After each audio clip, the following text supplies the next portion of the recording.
Kami dari CGP Angkatan 8 Kabupaten Ogan Ilir SMA Negeri 1 Kadis akan mempraktekkan demonstrasi kontekstual modul 3.1 pengambilan keputusan berbasis nilai-nilai kebajikan sebagai pemimpin. Saya Yeni Atika Nuri. Saya Marlini Anggraini. Saya Susma Darika. Saya Febrina Rismasari. Selamat menyaksikan. Assalamualaikum warahmatullahi wabarakatuh. Waalaikumsalam. Mohon izin Bapak, terima kasih atas waktunya. Jadi kami di sini maksud dan tujuannya ingin mengadakan perbincangan dengan Bapak selaku Kepala Sekolah di SMA Negeri 1 Kadis terkait dengan modul 3.1 kami Pak yang berjudul pengambilan keputusan berbasis nilai-nilai kebajikan sebagai seorang pemimpin. Jadi kami di sini nanti akan mengajukan beberapa pertanyaan ke Bapak sebagai pemimpin dari SMA Kadis Pak. Mungkin langsung saja ya Pak ya ke pertanyaan pertama yang akan saya sampaikan. Selama ini bagaimana cara Bapak dalam mengidentifikasi kasus-kasus yang merupakan dilema etika ataupun rujukan moral yang terjadi Pak? Terima kasih. Sebelumnya kan di sekolah ini kan ada urutannya, misalnya kami dari kesiswaan, kemudian dari ke wali kelas. Ketika mengidentifikasi sesuatu itu, ya kami langsung mengambil tindakan apa sih tindakannya. Contoh, ada kasus anak kemarin kok itu dari kesiswaan, dari pembina OSIS, kemudian kita tindak lanjuti, ya dihukum langsung segala macam itu kan kekerasan itu tidak diperkenakan lagi ya. Nah sekolah membuat suatu aturan, jadi diberikan sanksi yang mendidik, diberi misalnya dia diberi skor sesuai dengan apa yang dialami gitu. Kuasa secara etika pendekatan disiplin seperti itu lebih bagus, dan itu melibatkan orang tua daripada langsung spontan di situ misalnya kan yang mengarah pada ya kekerasan fisik. Jadi ini ya dikonsultasikan Iya. orang tua ataupun ke perangkat ini ya Pak, Iya. wakil kesiswaan.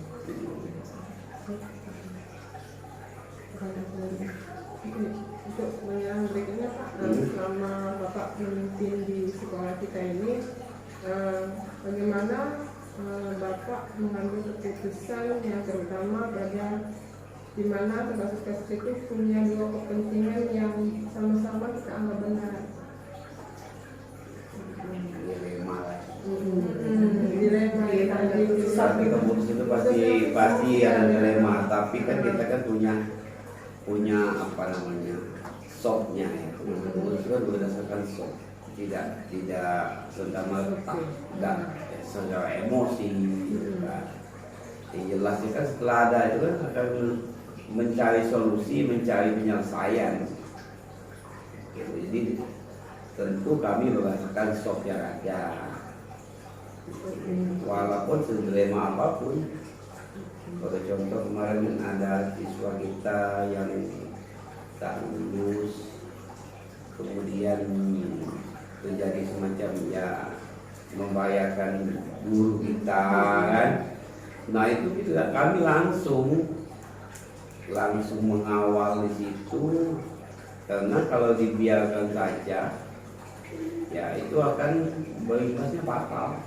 Nah, maka kami langsung mengawal, memanggil bagaimana solusi terbaiknya.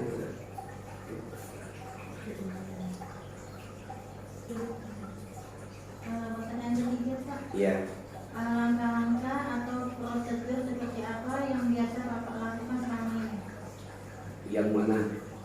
Sudah Pak? Yang dalam mengambil keputusan yang ada dilema Ya, itu kan benar tergantung situasi ya, situasional ya. Kalau yang urgent betul itu harus segera, tidak boleh ditunda-tunda artinya kan. Nah, ada juga, tapi dia perlu untuk tidak langsung. Ada itu kasus seperti itu adanya. Ada sesuatu tapi tidak langsung harus diitui kan, namun tetap jadi perhatian utama. Intinya itu kita temukan satu dilema seperti itu tidak boleh dianggap remeh, tidak boleh juga dianggap terlalu penting, itunya bukan ya, tapi itu artinya sebuah masalah yang harus diselesaikan gitu. Lanjut ke pertanyaan Oke. yang keempat ya kan. Masih tentang dilema etika tadi Pak. Iya. Menurut Bapak nih, hal-hal apa saja yang selama ini yang Bapak anggap efektif dalam pengambilan keputusan pada kasus-kasus dilema etika? Hal-hal Yang efektif ya, yang jelas itu mengkomunikasikan secepatnya pada yang betul-betul berkenaan ya, bersangkutan. Itu baik dari struktur kepemimpinan suatu instansi sekolah maupun yang langsung. Dan dilema itu bisa jadi dengan apa contohnya ya, dengan penjaga sekolah aja kan. Iya, baik penjaga sekolah saja kita harus hadapi sebagai pemimpin yang melibatkan dilema etika ya. Contoh ya, kontak nggak kamu Pak ya ngamuk-ngamuk marah-marah dikarenakan saya nyuruh uang untuk jadi musik taman kan, dia merasa pekerjaan dia yang itu, padahal sebenarnya itu membantu dia ngomong mulutnya kita panggil sini, saya jelaskan gitu. Bayangkan yang seperti itu saja saking apa ya, bakal ketemu dengan masalah-masalah lain dengan pernah itu kejadian itu. Setelah kita jelaskan, kita panggil, kan minta maaf ya, minta maaf kamu tuh setelah ya seperti itu. Ya, lanjut Pak ya. Selanjutnya tuh hal-hal apa saja yang selama ini menjadi tantangan Bapak dalam mengambil keputusan dalam kasus dilema etika? Iya. Tantangannya Ya, nggak ada tantangan sebenarnya, karena biasanya itu melibatkan pribadi dan hati nurani. ya, tapi kita tidak boleh salah. Iya itu, ya, jadi artinya gini, sulit, ya. antara kedinasan, antara sesuatu yang prosedural dengan hati nurani itu harus disadukan. Itu loh. Jadi ketika kita ngambil keputusan itu seperti kena sebagai kedinasan pasti kena kan. Nah, itu artinya secara emosional itu biasanya akan muncul dulu. Itu saja. Jadi ya pada dilema itu tadi nggak ada dilema.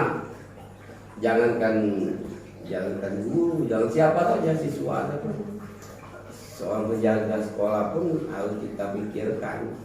Kalau dari pikirkan langsung aja kamu pecat lah. Kan saya akui. Nah itu dilema sebenarnya. Ada pasti. Sebagai pribadi itu ada itu. Tapi kita tidak lihat itu, kita lihat yang terjadi itu apa sih? Apakah sampai segitu? Ya kan tak tahu, tak paham. Cuma berdasarkan ini dia kan. Nah, dia kan. Nah, maka itu tantangannya itu situ sebenarnya. Jadi ya, kalau aku berkesimpulan tidak boleh menganggap remeh masalah, juga tidak boleh juga menganggap masalah itu yo, jangan kiamat lah dunia ini kalau indah. Jadi tergantung pada kita kan. Oke. Pak, kan dari beberapa kasus yang sudah Bapak hadapi ya selama ini, bagaimana Pak? Apakah ketika hal itu terjadi, apakah Bapak punya jadwal tersendiri untuk menyelesaikan masalah itu atau langsung di tempat? Ya, saya spontan. Karena tadi ya, apalagi yang krusial itu bisa spontan langsung, tidak menunda-nunda, walaupun tidak di sini. Ya, itu spontan. Yang kayak gitu harus spontan. Tidak boleh gitu kan. Bisa saja saya kan tahu jam berapa. Ya. Bahkan menurut persepsi lain kan, panggil sini. Aku tahu apa namanya. Jadi kalau ketika itu langsung ya Pak? Langsung. Sesuai dengan kondisi ya. Ya, sebagai contoh kami dulu waktu di tes jadi kepala sekolah itu ada contoh. Ingat terus itu. Ada kawan tidak lulus gara-gara itu. Contoh. Ada kebakaran di situ. Ada kebakaran. Katakanlah nak bakar di situ. Ada di sini, ada wakasnya segala macam. Kita nengok duluan. Kita tahu gitu. Terus apa pilihan Bapak? Nyuruh wakasek segala macam di situ atau enggak? Kita yang harus ke sana. Nah, itu sudah ada di prosedur itu sudah ada. Harus pertama tanggung jawab itu pimpinan. Harus apapun tak kati baca nyalakan siapapun, pimpinanlah yang harus bertanggung jawab. Kalau diri sendiri. Nah itu makanya juga tadi mungkin saya tertarik dengan dilema etika itu. Karena menyangkut ke sini banyak dilema etika itu. Misal sebagai para adalah Bu yang pita ya kan, pita wah baik-baik. Terus sebenarnya dilema etika. Kami punya kebijakan untuk misal sebagai penghargaan diberikan 1 bulan gaji. Itu dilema etika sebenarnya. Namun kami ambil keputusan sejak awal siapapun itulah bentuknya kita berikan dia walaupun tidak ini. Iya sebenarnya dilema etika. Apa pula? Kalau sudah kamu urusan lagi gitu ya. Nah tapi ya mungkin yang lain tidak bisa berpikir ke situ. Kalau kami sudah ngambil itu, Pak Nanda, Pak Edi yang keluar dari sini tetap gitu itu kan. Itu dilema etika sebenarnya. Rasa peduli ya Pak ya. Iya, rasa peduli tentang itu kira-kira itu. Ya. Ya. Melanjutkan Pak ya. Nah, di sini adakah seseorang atau faktor-faktor yang selama ini mempermudah atau membantu Bapak dalam mengambil keputusan dalam kasus dilema etika? Tidak ada. Tidak ada yang membantu Pak. Tidak ada. Ya karena kan terpusat ke pimpinan kan. Tidak ada yang bisa. Aku istri saya enggak. Nah pula. Saya juga biasanya tidak pernah juga membicarakan kedinasan ke istri. Paling dia kalau tahu ada apa-apa di sekolah itu dari orang lain. Karena saya tidak membawa apa yang di kedinasan saya ke rumah. Yang kali dulu juga. Kata ibu tadi apa sih? Apa dia membantu aku apa? Oh tadi bu, ya ngamuk-ngamuk bu. Oh iya ya, coba berhenti kali. Jadi gitu. Kasus itu kan harus yang lumrah terjadi, tetapi kalau tidak cepat diambil tadi melibatkan dilema etika tadi, itu akan terus menerus terjadi terus, gitu kan? Makanya aku setuju dengan kata-kata dilema etika itu, setuju sekali. Ya, karena ketika terjadi pencuekan terhadap pimpinan itu, artinya sudah masuk ke dilema etika. Ini cuek ya, biarlah. Nah, itu jadi terus. Mungkin ini pertanyaan terakhir Pak. Ya, apa ya? Dari kan tadi sudah disampaikan tentang kasus lah, yang penjaga atau kita, sebenarnya kasus-kasus dilema etika. Nah, semua yang telah disampaikan tadi Pak ya, pembelajaran apa yang dapat Bapak petik dari pengalaman dalam pengambilan keputusan dilema etika? Ya, artinya dalam suatu organisasi bentuk apapun negara berapapun ada seorang pimpinan itu memang harus menemui. Kalau merasa zona-zona nyaman nggak bukan pimpinan dia. Iya kan? Walaupun dengan sekolah itu lemah, dia ada kasih belum, dia ada kasih kesalahan, dia ada ini, ya kan? Yang melepas tangan bisa jadi, itu kan kasih kurikulum yang itu kan itu. Intinya etika tadi kan, dilema etika tadi kan, yang dilakukan oleh keluarga kasih kurikulum, kasih ini itu, dari saya, dari pimpinan kan. Nah, nggak ada yang lain. Jadi nggak ada gunanya. Selagi apa stopnya bagus, terus ke sini, nah dilema etika itu akan berjalan dengan bagus. Itu aja. Jadi hati nurani dulu lah. Ya kalau udah hati nurani kan cepat-cepat lah gitu. Asal keluar lah. Ya kalau yang lain. Nah itu kan keputusan yang apa ya, ekstrim menurut saya.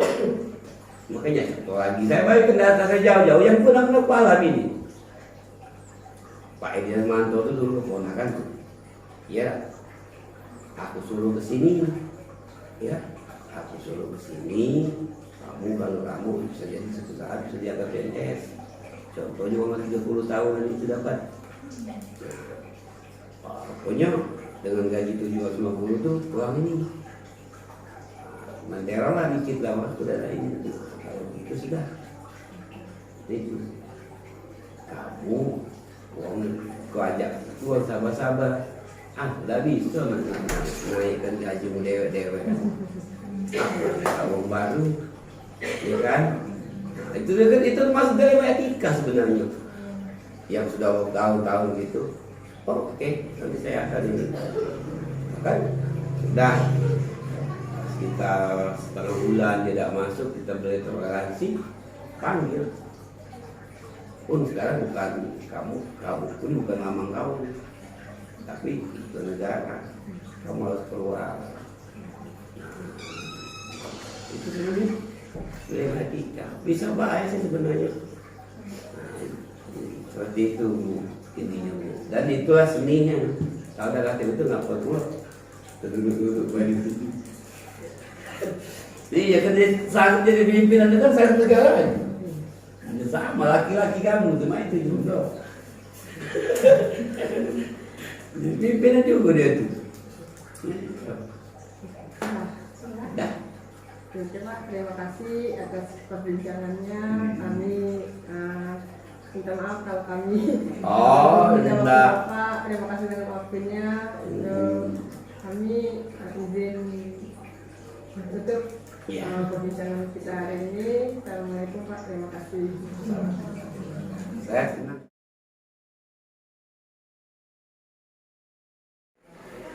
Assalamualaikum warahmatullahi wabarakatuh Pak. Apa kabar Pak? Alhamdulillah. Terima kasih ya Pak atas kesempatannya meluangkan waktu. Kami sebagai tugas calon menjadi pembalap UPM, kami kenalkan dulu Pak ya. Kami dari calon guru pembalap angkatan 8 Kabupaten Ogan Ilir dari SMA Negeri 1 Kandis. Saya sendiri itu dari Kandis. Ini ada Ibu Susma Dalika, ada Ibu Harini, sama Ibu Katrina Ismail. Jadi maksud dan tujuan kami ini ingin mewawancarai Bapak selaku kepala sekolah dari SMK Kesehatan. Ulang ya Pak ya, itu ya Pak ya, SMK dari Kesehatan BP Puncak Berharap. Mungkin ada beberapa pertanyaan nih Pak yang ingin kami tanyakan kepada Bapak. Boleh Pak? Terima kasih ya Pak sebelumnya. Seluas-luasnya. Ini kami ini tugas demonstrasi kontekstual Pak ya, tentang pembuatan keputusan berbasis nilai kebajikan sebagai pemimpin. Yang mana di sini Bapak selaku pemimpin dari kesehatan ya Pak ya, UPM Puncak Berharap ini. Untuk pertanyaan pertama nih Pak ya, mengenai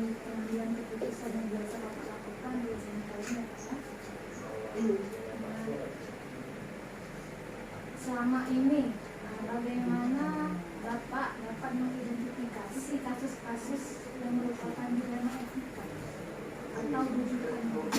Terima kasih sebelumnya memberikan kesempatan bagi saya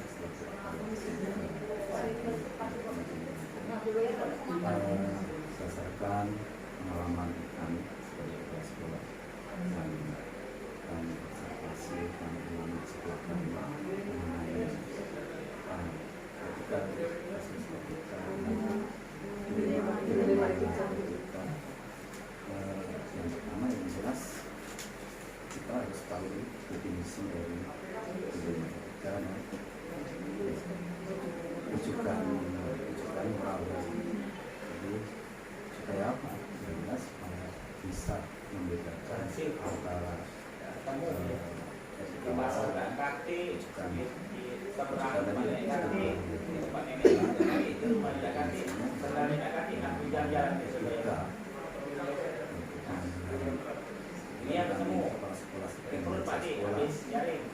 etika ini adalah kasus yang berat sebenarnya untuk menentukan memvonis anak buah ini adalah kasus yang berat untuk bisa diputuskan. Yang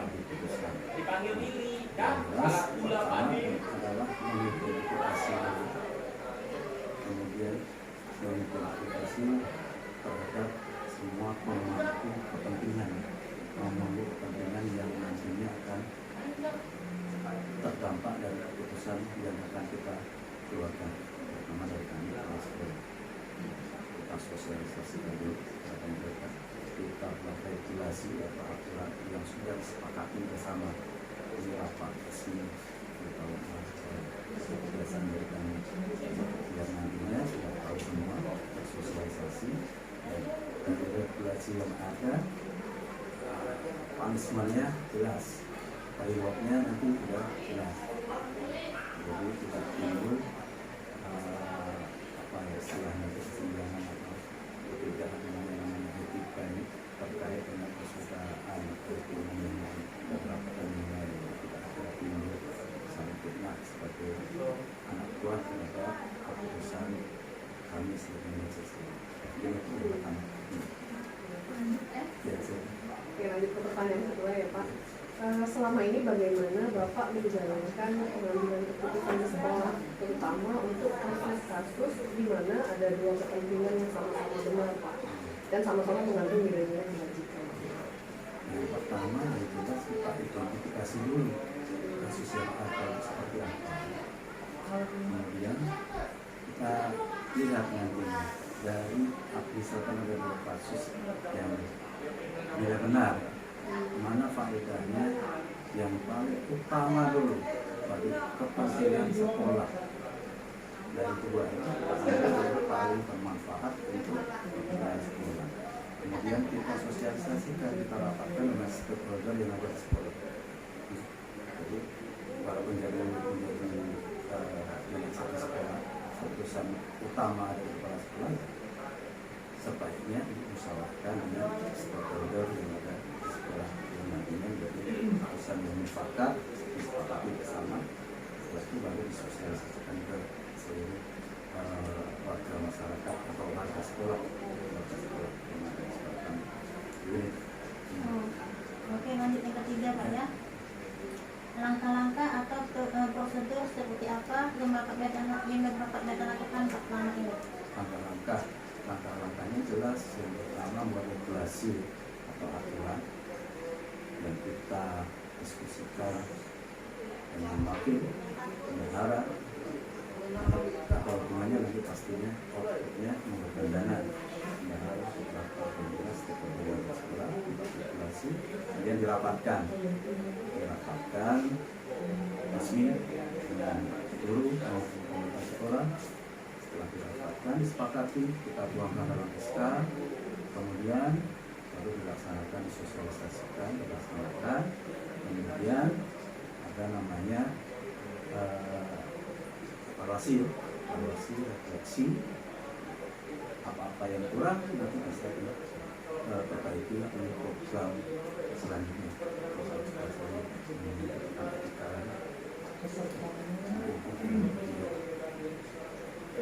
pertanyaan selanjutnya kan selama ini Bapak itu SMK ini ketika mengalami etika dilema etika, apa itu Pak tantangan dan tantangan apa yang Bapak hadapi dalam mengambil keputusan apabila terdapat ketika Bapak menghadapi kasus-kasus seperti ini? Itulah tadi dari awal sudah kami sampaikan, ya, dan kami sampaikan yang namanya perjalanan etika keputusannya pasti sangat berat, apalagi sebagai seorang pemimpin untuk memutuskan. Jadi yang pertama jelas kita harus punya regulasi yang jelas, kemudian harus bisa membedakan. Walaupun di sekolah kami ini diutamakan persaudaraan, tidak membedakan antara pimpinan dan bawahan, tapi ada sekat batasan tertentu yang harus disepakati bersama. Tujuannya apa?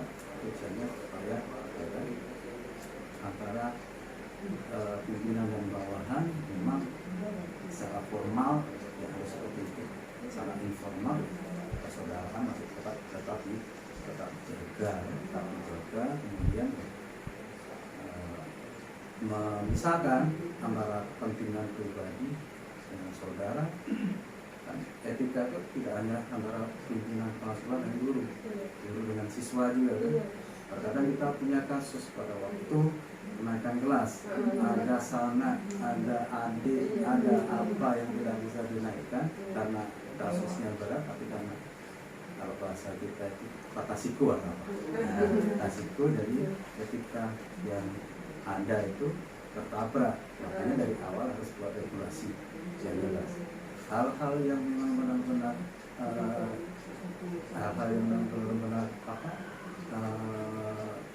yang tidak bisa dibedakan antara persaudaraan dan lain-lain itu harus dibedakan.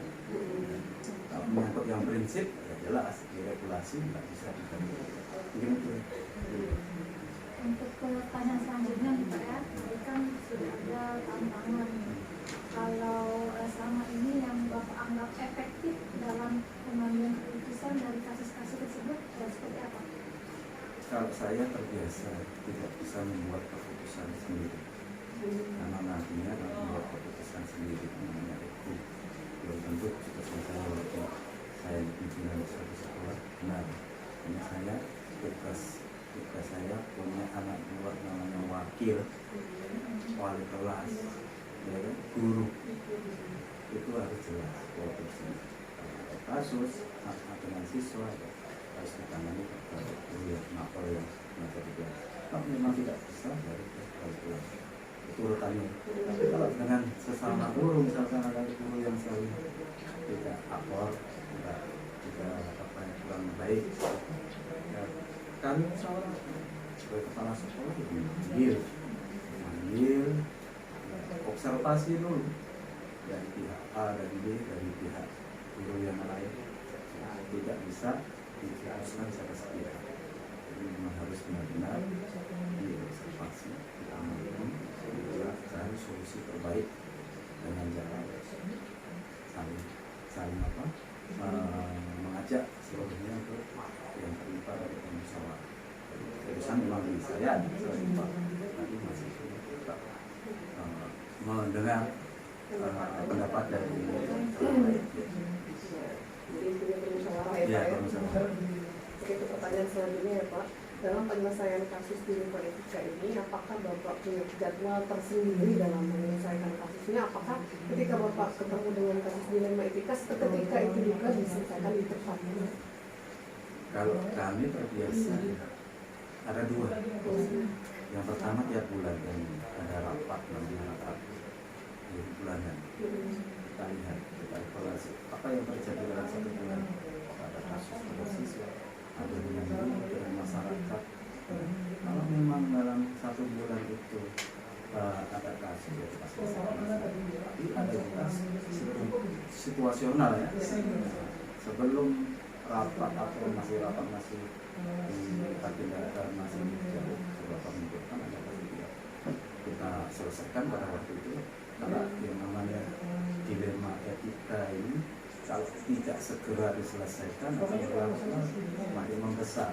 Ditakutkan nanti malah menimbulkan permasalahan baru dan lebih besar.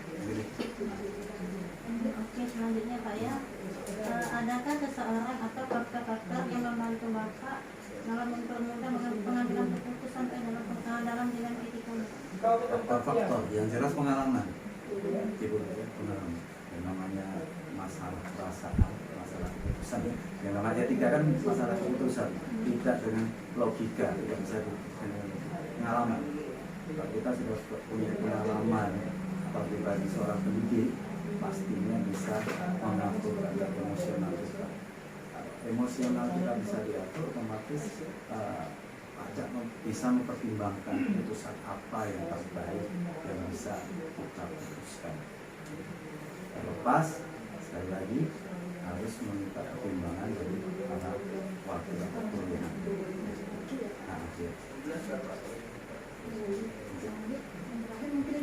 Iya.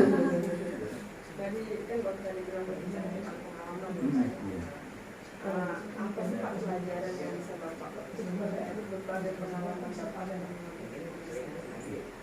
pelajarannya kami tadi sebagai kami sebagai pemimpin kali ini berjalan dari 2009 mengajar.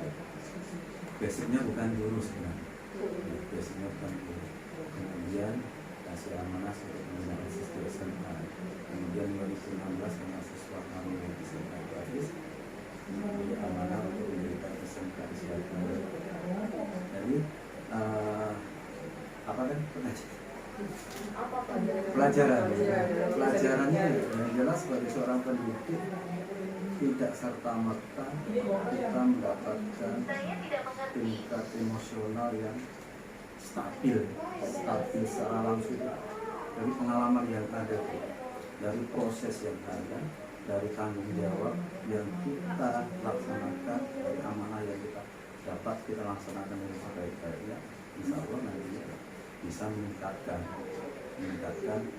emosional kita, kemudian karir kita, dan yang jelas tadi tingkat keprofesional kita sebagai guru itu kan selalu harus tetap belajar sama dengan mbaknya dari ibunya. Kami juga seperti itu. Jadi walaupun basicnya bukan guru, tapi alhamdulillah selama beberapa tahun ini mencintai seperti itu kan guru. Nah mungkin Baik nih Pak ya. Iya. Akhirnya selesai juga sesi wawancara kami kepada Bapak selaku Kepala Sekolah SMK Kesehatan Bukit Puncak Gemilang di Belajar. Iya. Mungkin tidak banyak yang ingin kami sampaikan Pak di sesi hari ini. Jadi ucapan terima kasih atas waktunya ya Pak ya. Mungkin sampai sini dulu ya Pak.